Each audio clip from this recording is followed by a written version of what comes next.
What is going on, everybody? Welcome to my first EGL interview from EGL 11 in Leicester Square. Who am I with? MarkyB. MarkyB. How are you, sir? I'm good. I've said this time and time again, I love being in London. A lot of people complain about it, say too expensive, it's too hectic, but I just love the kind of atmosphere. It's dead busy. I don't know, I just love it. I love London.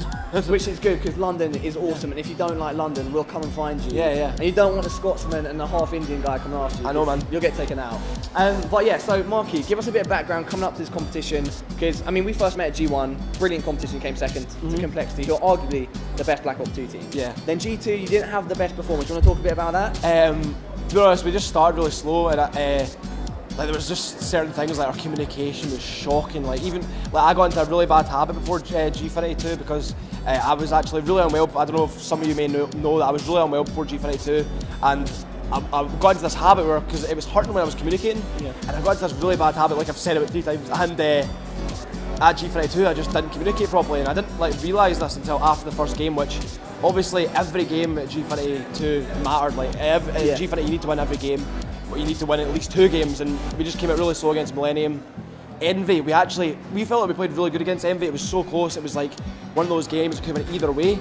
Every map it was like 6-5 S&D, stopwatch, things like that. But we just didn't pull through. And the thing is, like at G1, we were in those situations at G1, but we actually did pull through. Like we were in stopwatch against Envy at G1. We won, and we won 6-5 against Envy at G2. It was just like it wasn't our day, to be honest. And it's a bit unfortunate. Basically, in one of Marky's commentary, like go check out his channel if you haven't seen it. He makes a point about how before you blame your teammates if something goes wrong, you should look to yourself. And basically, see if you're doing anything wrong. And so you've identified that you weren't communicating well. Yeah, I mean there was so many times, particularly in online scrims, where it was more when Monksy was in the team, because now, I mean, rest in peace Monksy in Cambridge.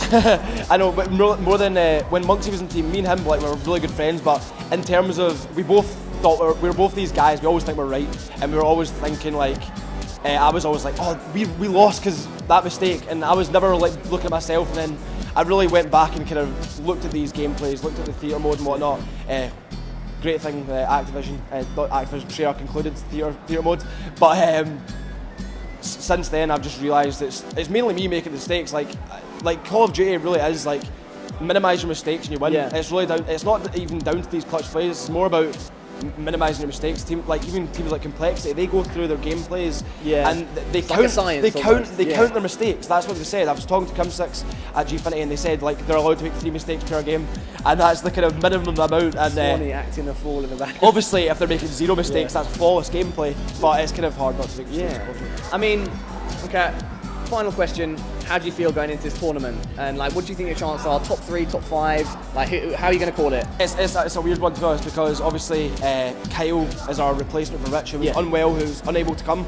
But he's in Aware. He's going to the SWC on Wednesday. He's in Aware with Momo, McGee, and Petey. So we've obviously got him in. I've teamed with him in the past numerous times, like 4 events or 5 events I've teamed with him. So I mean, he's not new to me. He's not new to Moose. We've teamed each other at the start of this game.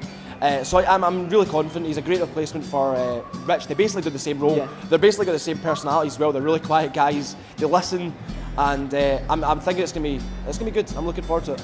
I've got high hopes because obviously, again, I met Marky and the rest of the TCM boys, G1, great guys, and I want to wish you the best of luck in the competition. Thanks. And I think they've got a good chance. So any shout-outs? Finish off the. Shout-outs to TCM. I really want to give a major shout-out to those guys because they've supported us. Like as of late, they've been terrific. With the dealing of Rich being unwell and making sure Kyle could get over here, things like that. I really want to give a big shout-out to TCM. Yourself, you're always a great interviewer, to be honest. I love doing interviews. Shout out to R&B who gave me my start in competitive Call of Duty, and he's over there. Shout out to that guy. Sweet. And shout out to you, cameraman. Dominic, shout out to you, Dominic. Well, thanks very much for watching, guys, and let's see what happens. Peace. Peace out, man.